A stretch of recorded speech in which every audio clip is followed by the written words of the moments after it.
Now, today, the Mirror has splashed on a summit it held yesterday with leaders of all the main unions as they answered questions from the public about the wave of strikes about to sweep across the country.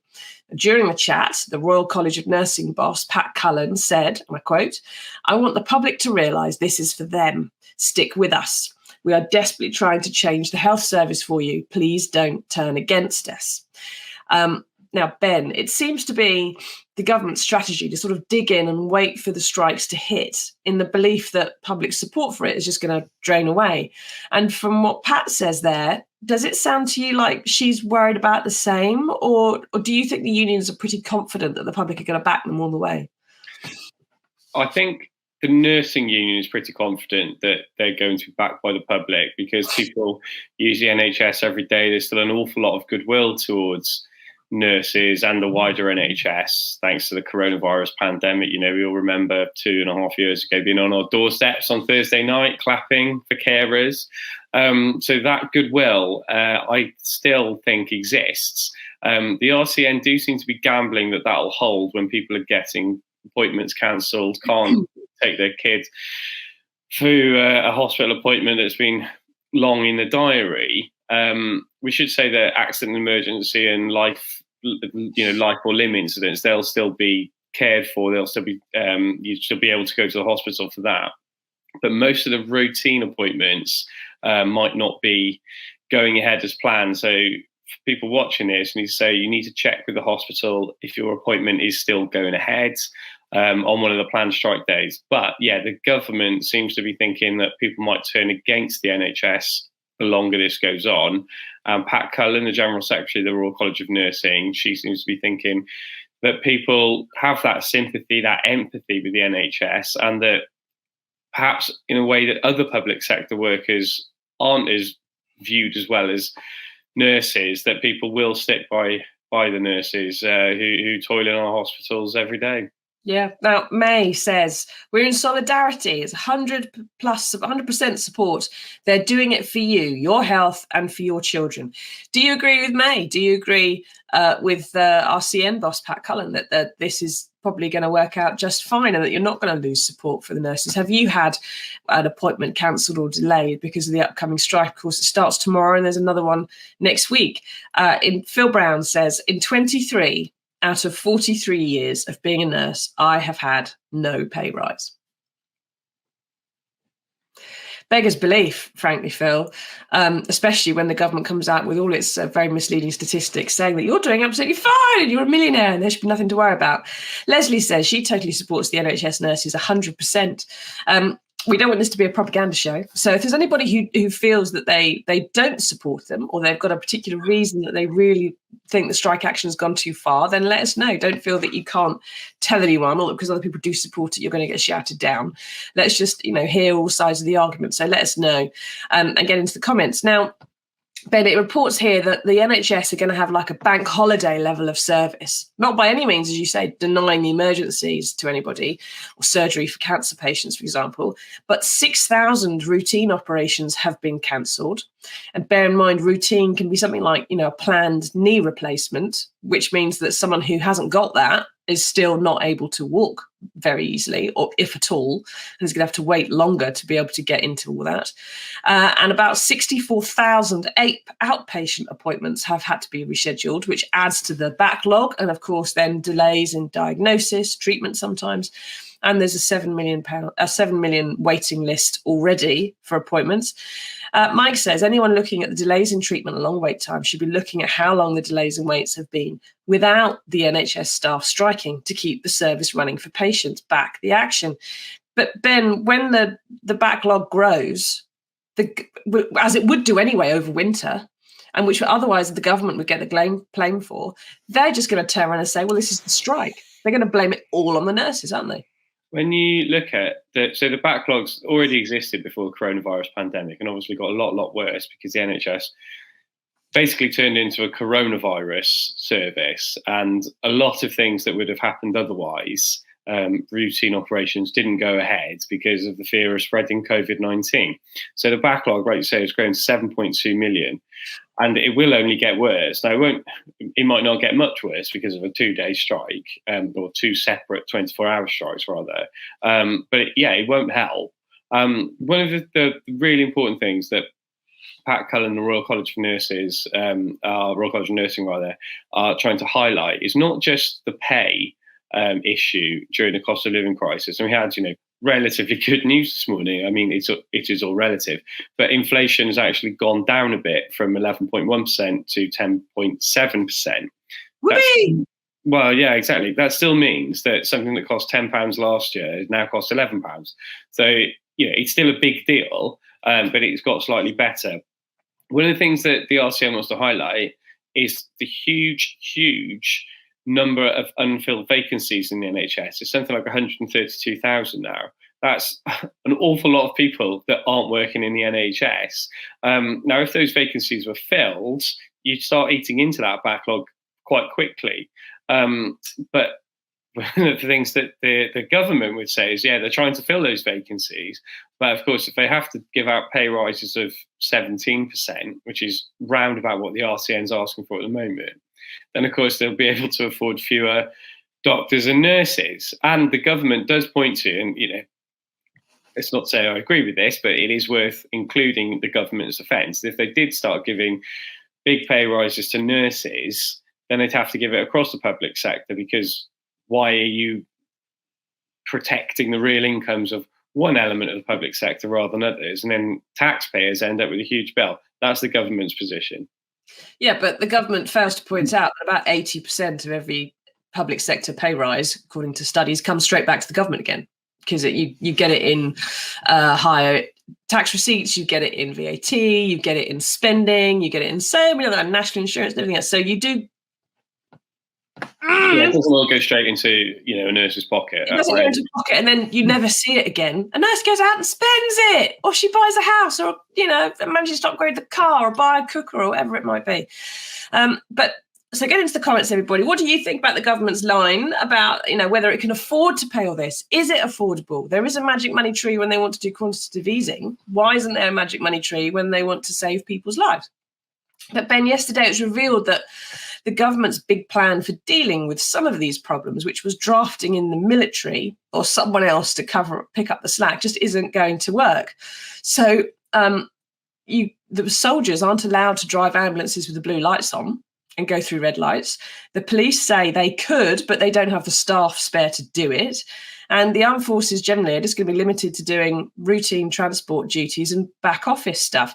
I mean, the government is having quite a gamble here, isn't it? That it can look tough and that make the nurses and the other NHS professionals that are striking look bad.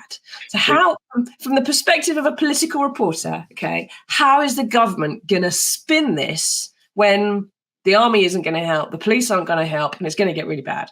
Yeah, I remember covering the Olympics in 2012 when G4S were meant to provide the security, when they suddenly, a couple of weeks beforehand, said they weren't able to do it. And thousands of soldiers were on the streets of London, not protecting the public from terrorism, with their SA-80 rifles, but checking your bags when you're going into stadiums, which obviously is protecting people from protecting the public from terrorism. But they always turn to the military at the same time as cutting the military.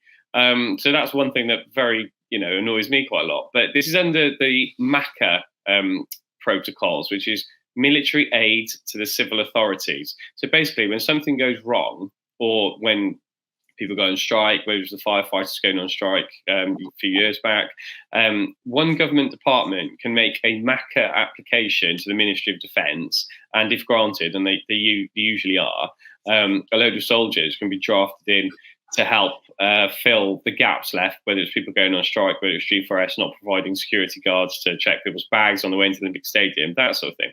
Now, 750 troops are going to be involved with backfilling in the NHS. Now, of those 750 troops, only 107, I believe, are paramedics. And of those, only 40 are able to work in the NHS. That's their qualification. So that's not very many of the 750. So 40 paramedics from the military helping out, and how many nurses on strike? Is it, Ben? Is it 100,000? It's around about 100,000, yeah, Right, in so various huge distance. And we're talking about the ambulance strikes rather than nurses strikes, But when you're talking about filling in for NHS strikes, it does all become one, because if you need a doctor, if you need a nurse, if you need to go to hospital, it doesn't particularly matter who's on strike on a particular day. You're going to be delayed. You're going to be affected. Now, when they draft in these soldiers, of course, the soldiers, they can't go on strike, so they're not able to withdraw their labour to demand a better pay rise, for example. Now, there were calls earlier this week for soldiers to get a one-off bonus or something, because they're all, they have to cancel their Christmas leave. Their plans have all been laid waste now, because they're being drafted in. And so far, those calls, Downing Street has rejected them. So it is a bit rum to always turn to the military when something goes wrong, and they're not. First of all, you're cutting their numbers, and secondly, you're not rewarding them anyway. No, it just screams General Franco to me as well. Let's get the soldiers on it. Leslie says, isn't the army going to be stretched to the limits? I think that's the point Ben's just made pretty well, Leslie. Yeah, it's just not going to be able to keep up with it. And of course, bear in mind, there are a lot of medics in the armed forces who already have to be regularly seconded into the NHS, firstly to help out, and secondly to get their training up to speed. So they're already every day military medics helping out in the NHS while being paid under a different budget heading, as it were. So it's not necessarily going to make a huge amount of difference, but it does make this government sound tough. If they can say, we're sending in the army, it sounds good, but it's mostly spin. So get into the comments. Tell us what you think about the military coming in. Have you had to have any appointments cancelled? We've had none so far today. I'm sure there must be someone out there who has had to have an appointment cancelled as a result of the strike. Let us know if you mind or if you don't mind, or if you still support the nurses' strike. And of course, it's not just nurses. So yesterday, midwives in Wales voted to strike. Those in England, although 55% of them turned out, and I think about 94% voted for a strike, it wasn't a high enough turnout to get one actually legal. So it's not going to happen, apparently. And it was also announced that physiotherapists are also going to strike. So even if you do get your knee operation, you're not going to have the help to get it all, your joint actually popping and working afterwards. And on the next spread inside there, it reveals that, so I'm going to have a stretch in a minute. It reveals that the TUC boss, Francis O'Grady, reckons the reason the government is picking this fight is because it distracts attention from its own terrible handling of the economy.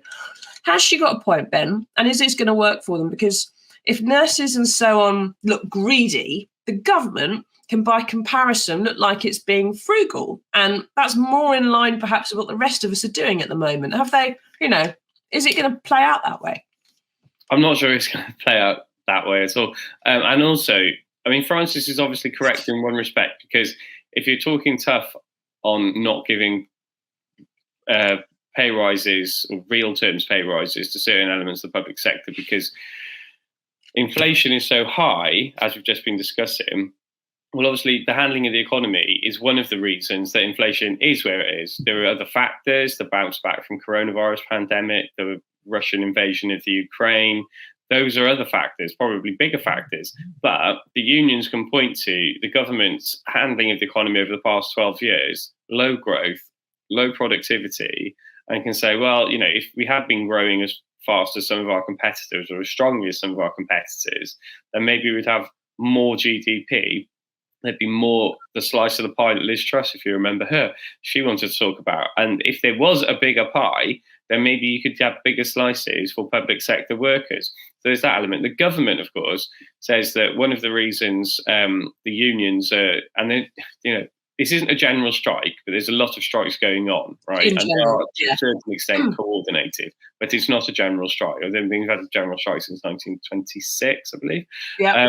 But they accuse the unions of sort of coalescing in a bid to bring down the Conservative government and elect the Labour government. Now, it's no secret that most trade unionists would prefer a Labour government in Downing Street to a Conservative government. But it's a bit of a stretch for certain Conservatives to say that's the whole reason behind this, because what unions would say is they're fighting for their members who are being hammered by this now 10.7% rise in the cost of living every year, and they need to protect their wages. And they need to protect their incomes, because we're all suffering from the cost of living crisis. But public sector workers are some of the worst hit, because if you look at the average wage rise in the private sector, it's something like 6.6%, and the public sector rises are nowhere near that. No. And as May says, it's funny how this government can send and spend millions on war weapons for abroad, but say they haven't got the money to support this country's citizens' health and the NHS. It is quite astonishing how that happens, May. And, as far as pies and so on are concerned, thanks for bringing me out in hives again, Ben, by mentioning her name. I thought that nightmare was over, but apparently I did read the other day, actually, that Liz Truss thinks she did quite well and that she's still got a chance because she won the argument or something, which is it's a bit like, someone's had a scrap in the playground and they've retired with several limbs missing and they still say it was only just a flesh wound. But we have to wait and see, won't we, I suppose, whether how this is all going to pan out and whether the government's going to be able to win this argument. I think while they're having this ideological battle, unfortunately, there are going to be a lot of people who aren't getting the treatment they need, who are going to be having delayed appointments, sometimes for routine things.